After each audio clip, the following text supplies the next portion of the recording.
Hello दोस्तों, आज की वीडियो बड़ी इंपॉर्टेंट वीडियो है। आज की वीडियो में हम बात करेंगे उन कर्मचारियों की जो कॉन्ट्रैक्ट पर लगे हुए हैं लेकिन वो हरियाणा कौशल रोजगार निगम के पोर्टल पर नहीं होंगे। वो जैसे एक सर्विस में लगे हुए हैं ऑफिसों में, वो वैसे ही बने रहेंगे।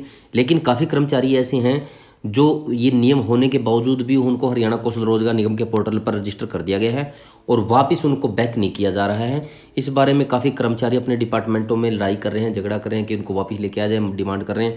और इस बारे कई कोर्ट केस भी चले हुए हैं, क्योंकि इससे काफ़ी कर्मचारियों को नुकसान हुआ है। जो काफ़ी लंबे समय से कर्मचारी लगे हुए थे, उनकी सैलरी भी कम होगी, उनकी सीनियरिटी भी चलेगी।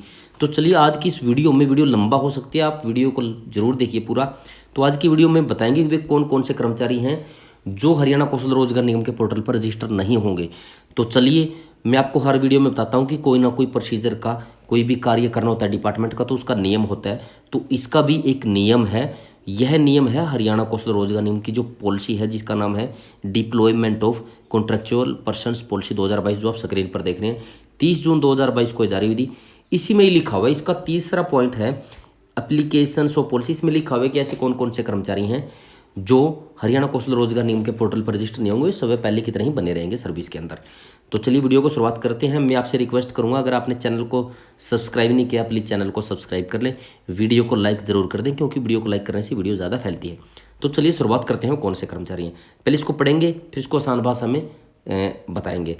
This policy shall be applicable in the all department, board, corporation, public sector undertaking, missions, authority to deploy man power for job role. यानी यह पॉलिसी डिपार्टमेंट, बोर्ड, कॉर्पोरेशन जितने भी हैं, सभी मिशन, सभी महकमों के अंदर, विभागों इनके अंदर मैन पावर को डिप्लॉय करने के लिए, जॉब रोल को निभाने के लिए, फॉर एनी जॉब रोल, किसी भी तरह का कार्य करवाने के लिए यह उन पर मान्य होगी विभागों में, वेदर लिस्टेड और नोट। यानी वेदर लिस्टेड भी हैं। लिस्टेड का अर्थ है कि इसमें 3 लिस्टेड लेवल दिए हुए हैं, लेवल 1, लेवल 2, लेवल 3, उनमें जो दिए वो, और नोट साथ में कई पोस्ट हैं जो इससे संबंधित है, वो नहीं है, वो भी इसमें आएंगी।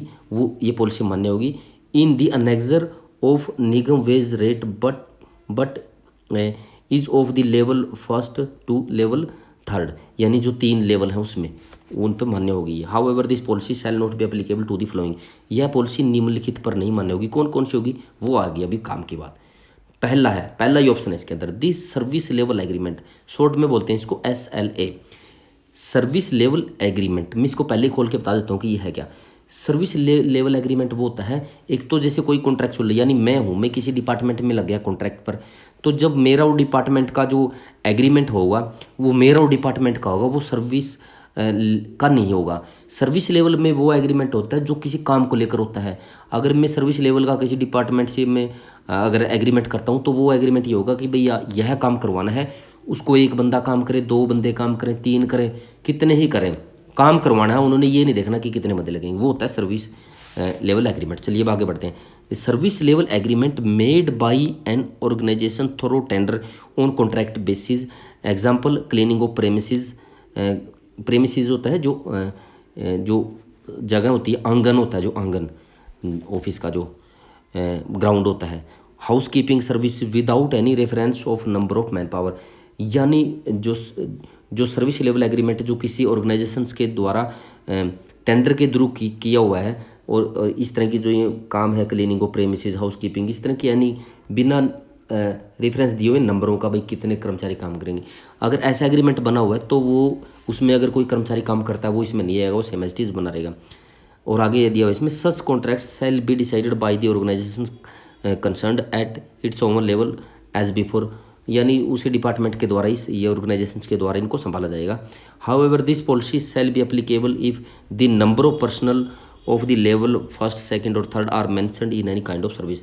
यानी जो लेवल फर्स्ट, सेकंड, थर्ड में जो दिए हुए सैलरी और उसमें कर्मचारी दिए, भाई 1 कर्मचारी, 2 कर्मचारी लगाने हैं, उन्हीं पर ये पॉलिसी मान्य होगी। लेवल कौन से हैं, फर्स्ट, सेकंड और थर्ड, ये लेवल बनाए हुए इन्होंने पॉलिसी के, वो वीडियो के अंत में मैं दिखाऊंगा, बीच में वो ठीक नहीं रहेगा, वीडियो के लास्ट में अपने दिखा दूंगा लेवल कौन कौन से हैं। दूसरा पॉइंट इसमें, the man power engaged for skilled, high skilled and administrative jobs role above the level third. इसमें जो लेवल अभी ऊपर ही बात थी, level first, second, third, 3 level बनाए हुए हैं। मोटे तौर पर मैं बताता हूँ, लेवल फर्स्ट के अंदर ग्रुप D की पोस्टें हैं जो मल्टीटास्किंग की पोस्टें हैं। जो दूसरा लेवल है उसमें ग्रुप सी की पोस्टें हैं, लेकिन वो भी मल्टीटास्किंग है, वो ये भी कर सकते हैं वे भी। लेकिन जो लेवल 3 की पोस्टें हैं वो मल्टीटास्किंग पोस्टें नहीं है, वो स्पेसिफिक पोस्टें हैं, वो ज़्यादातर ग्रुप सी की पोस्टें हैं, उनमें ग्रुप बी की भी आती हैं।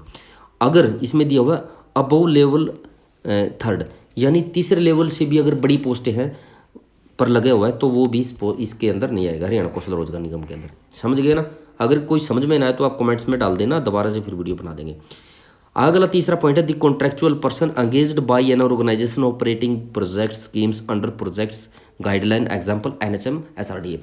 यानी वो कर्मचारी जो किसी ऑर्गेनाइजेशन संस्था ऑर्गेनाइजेशंस के थ्रू लगे हुए हैं और वो किसी प्रोजेक्ट और स्कीम को लेकर काम करें तो वो भी इस पोस्ट में नहीं आएंगे। एग्जाम्पल के तौर पर जैसे एनएचएम है, एचआरडी है। एनएचएम, ये एनएचएम जैसे एनएचएम है, पहले इसको एनआरएचएम के नाम से था, ये बाद में बदला है। जैसे ये हेल्थ डिपार्टमेंट का एनएचएम, इसका जैसे ये प्रोजेक्ट था इनका कि भाई हमने ये सेटअप तैयार करना है स्वास्थ्य सुविधाओं का गाँव के अंदर, ये शहरों के अंदर। तो इनका एक मतलब इनका एक टारगेट होता है, भाई ये स्कीम तब तक चलेगी जब तक हम अपना टारगेट अचीव नहीं करते।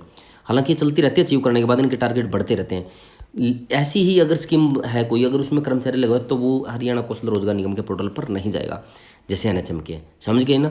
ठीक है, चलिए चलते हैं अगला चौथा point, the person deployed through hired on against sanction post.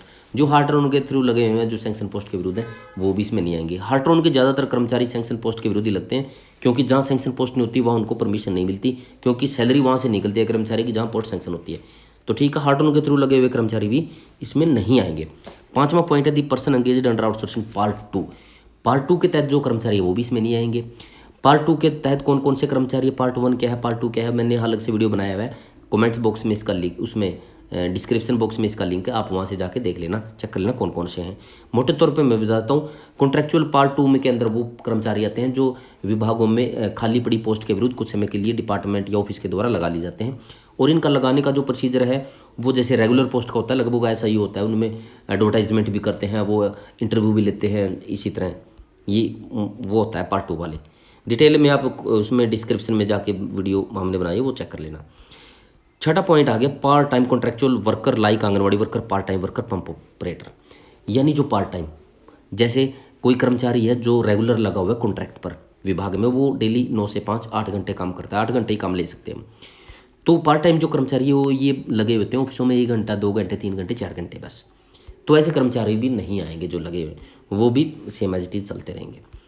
ठीक है, और इसके लिए एक वीडियो में बना के लेके आऊँगा कि पार्ट टाइम कर्मचारियों का भविष्य है या नहीं है, वो आगे मैं बनाऊँगा। तो दी पर्सन, ये है सातवां, the person deployed under a central sponsored scheme. कोई सेंट्रल गवर्नमेंट की स्कीम है, चला देते हैं वो चलो बीच में आ गया था, सॉरी इंटरप्ट हो गया था। कोई स्कीम चला देते हैं ऐसे सेंट्रल गवर्नमेंट के द्वारा, अगर उन स्कीमों के तहत कर्मचारी लगे तो वो भी इसमें नहीं लगेंगे, क्योंकि ये तो हरियाणा का है ना प्रोजेक्ट। तो 8वां पॉइंट है इसमें retired employees whose appointment and remuneration is governed by Haryana civil service rule 2016। यानी हरियाणा सिविल सर्विस रूल 2016 के अनुसार जो कर्मचारी लगाए गए हैं, रिटायर्ड कर्मचारी अपॉइंट किए गए हैं, या उनको रेमुनरेशन यानी उनको तनख्वाह मिलती है हरियाणा सिविल सर्विस 2016 के अनुसार, नियम के अनुसार, तो वो भी इसमें नहीं आएंगे। ये डिपार्टमेंटों में लगते हैं कर्मचारी, रिटायर होने के बाद दोबारा से फिर लग जाते हैं। तो ये होता 7वां पॉइंट। अब ये आ गया 8वां था, 9वां आ गया इंटर्न्स और अप्रेंटिसेस एंड यंग प्रोफेशनल्स, ये भी इसमें नहीं आएंगे। इंटर्न्स ये होते हैं जैसे काफ़ी कई कोर्स पर स्टडी कर रहे हैं, तो कोर्स करने के बाद उनको है ना इंटर्नशिप करनी पड़ती है, प्रैक्टिस बोल देते हैं जिसको, वो डिपार्टमेंटों में लग जाते हैं। तो इंटर्न होती है किसी की 6 महीने की, 3 महीने की, 1 साल तक की भी होती है, 2 साल तक की भी होती है इंटर्न। तो वो जो लगे हुए हैं उनको पैसा मिलेगा, पैसा देता है डिपार्टमेंट या ऑफिस उनको मंथली, लेकिन वो इस पोर्टल पर नहीं जाएंगे। फिर है क्या अप्रेंटिस। अप्रेंटिस भी ऐसे ही होते हैं, जैसे आजकल पोर्टल चला, ऑफिसों में अप्रेंटिस के थ्रू लगते हैं, 1 साल के लिए लगते हैं वो कर्मचारी। जैसे ITI से, कंप्यूटर से आगे, और इलेक्ट्रिशियन प्लम्बरियाँ जैसे लगते हैं, ये अप्रेंटिस पे लगते हैं ये पोर्टल के थ्रू, तो वो भी हरियाणा कौशल रोजगार निगम में आएंगे। और ये अगला है यंग प्रोफेशन। यंग प्रोफेशन यानी सक्षम युवा, जो सक्षम युवा आजकल लगते हैं, आजकल तो +2 पे भी लगने लगे, +2 ग्रेजुएशन पोस्ट ग्रेजुएशन पे लगते हैं, वो भी इसमें नहीं आएंगे। तो ये 9 प्रकार के कर्मचारी हैं जो इसमें हरियाणा कौशल रोजगार निगम के पोर्टल पर नहीं आएंगे, जो हमने अभी समझा है। और लास्ट में हम बात करेंगे वो लेवल, जो फर्स्ट सेकंड थर्ड थी लेवल, वो कौन कौन से लेवल थे, वो मैं आपको दिखा देता हूँ कि कौन कौन से लेवल हैं। जो लेवल थे वो लेवल आ जाए भाई, लेवल ये आ गया। ये लेवल पहला है। इसमें आप देख रहे होंगे स्क्रीन पर ये 10 तरह के इसमें दिए हुए हैं, अलग अलग 10 प्रकार के हैं ये पोस्टें। और ये सारी की सारी ग्रुप डी की पोस्टें हैं, मल्टीटास्किंग पोस्टें हैं, यानी वो काम भी करवा लेते हैं, इनसे पीएन का भी करवा लिया, हेल्पर का भी करवा लिया, वाटर कैरियर का भी करा लिया, अटेंडेंट का भी, ये इस तरह की पोस्टें हैं। ये साथ में क्वालिफिकेशन दी हुई, ये आती हैं लेवल फर्स्ट के अंदर ग्रुप डी की। और लेवल सेकंड है, ये भी मल्टीटास्किंग पोस्ट हैं, जैसे किसी से कंप्यूटर ऑपरेटर का भी काम करवा रहे हैं, कलर का भी काम करवा रहे हैं, और अलग अलग तरह से एलडीसी का भी। तो ये मल्टीटास्किंग पोस्ट हैं, ये ग्रुप सी की पोस्ट हैं, सारी साथ में क्वालिफिकेशन है, ये लेवल सेकंड में आती हैं। ये लेवल है थर्ड। ये तीसरा लेवल है, ये ग्रुप सी की पोस्ट है, लेकिन इनमें देख मल्टीटास्किंग नहीं है, आप देख रहे हैं साइड में ये टेक्निकल एसोसिएट्स, ये अलग अलग दिए हुए, जैसे पैरा मेडिकल एसोसिएट्स है, पैरा वेटरनरी एसोसिएट्स, ये इनकी स्पेसिफिक पोस्टें हैं। ये मल्टीटास्किंग काम नहीं करते, ये कई काम करते हैं। ये साथ में क्वालिफिकेशन ये सारी ग्रुप सी की हैं। इसमें ग्रुप बी की भी पोस्टें हैं, सी की नहीं है, सी की ज़्यादा है। ये लेवल 3 है। तो उसमें एक ऑप्शन था कि अगर इनमें इस लेवल 3 से भी बड़ी पोस्टें हैं, वो भी हरियाणा कौशल रोजगार में निगम में नहीं आएंगी, ये थी बात। तो चलिए, अगर कोई किसी को अभी भी डाउट है तो आप कमेंट में कमेंट कीजिए, कमेंट बॉक्स में, तो उसका हम रिप्लाई करेंगे या फिर वीडियो ही बनाएंगे। तो इसी तरह की इन्फॉर्मेशन के लिए चैनल को लाइक करें, सब्सक्राइब करें। अगली वीडियो में फिर मिलते हैं, तब तक के लिए दोस्तों गुड बाय।